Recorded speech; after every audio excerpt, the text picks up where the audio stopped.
Hello. Medyo naghahabol ako. Sorry. Medyo natataranta ako.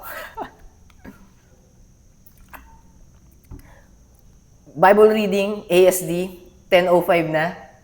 I really need to make this one quick. Kasi may Bible study pa after this. And then I will try to upload everything before 12 midnight. So, Matthew chapter 19, verse 1 to 6. Mateo, kapitulo 19, versikulo 1 hanggang 6. Hindi ko siya nabasa sa ASD, pero siguro mare-recall ko to kasi nabasa ko naman sa KJV. So, let's just do it. Let's just jump right into it. May title, ang katuruan tungkol sa paghihiwalay ng mag-asawa. Divorce. So, meron siyang possibly, di ko malaman kung paano ko sasabihin to eh. Connecting verses, related verses, or same, different perspective, same,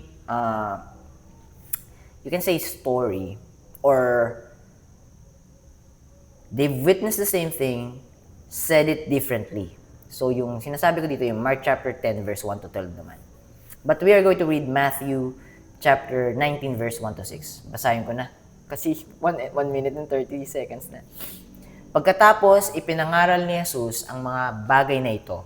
Umalis siya sa Galilea at pumunta sa lalawigan ng Judea sa kabilang ibayo ng Ilog Jordan River.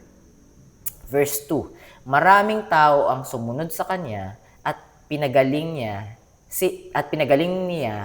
sila sa kanilang mga sakit. Verse 3, may mga pariseyong pumunta sa kanya para subukin siya, to test him.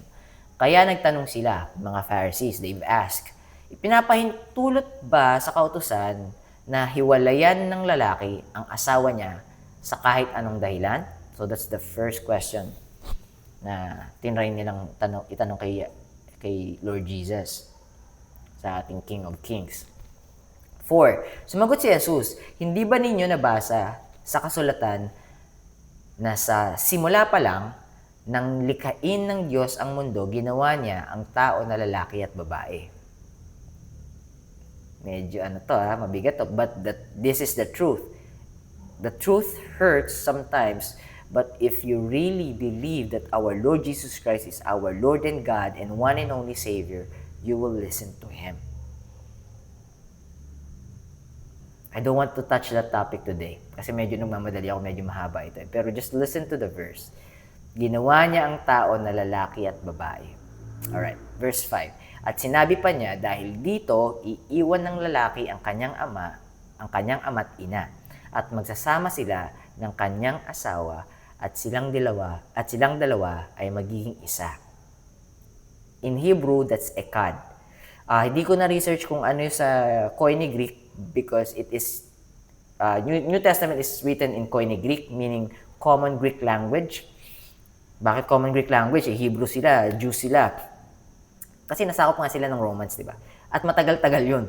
Matagal-tagal na panahon silang nasakop. So they need to learn how to speak in Greek. Kasi hindi mag-a-adjust yung nananakop o yung nanakop at nakasakop dun sa sinakop. Ang sinakop ang mag-a-adjust dun sa sumakop. So, inaral nila at natuto sila magsalita ng Griego at yun, nagsulat sila ng Griego yung sa New Testament. But in Hebrew, sa Old Testament, yung become one flesh, made one flesh, ekad yun. Ekad. E-C-H-A-D. Anyways, napahaba ko na. So, maging isa. Last verse tayo. Hindi na sila dalawa, kundi isa na lang. Kaya hindi dapat paghiwalayin ng tao ang pinagsama ng Diyos. So that's the answer of our Lord Jesus Christ to the Pharisees who's testing Him. Okay, so hindi ko na ito masyadong pahabain. Dito muna tayo. Medyo mahalaga din tong topic na to. Inadaanan ko na to sa KJV Bible reading. So malayo pa naman ako dun sa Bible study. Nasa Genesis pa lang ako. Siguro gawan ko din ng pag-aralan ko muna maigi. Siguro, that's the best thing that I could do. But anyways, that's it for today. Kita na lang tayo mamaya-maya. Siguro mga 4 a.m. magre-record ulit ako. Hindi kasi ako nakapag-record kanina eh. So, anyway, sana may napulot kayo dito. And, Isaiah chapter 55 verse 11, hindi naman ako nag-aalala. Salita naman niya to, hindi ko naman to salita. And it will never return to Him. And it will serve its purpose. I'm just hoping and praying this one could help you.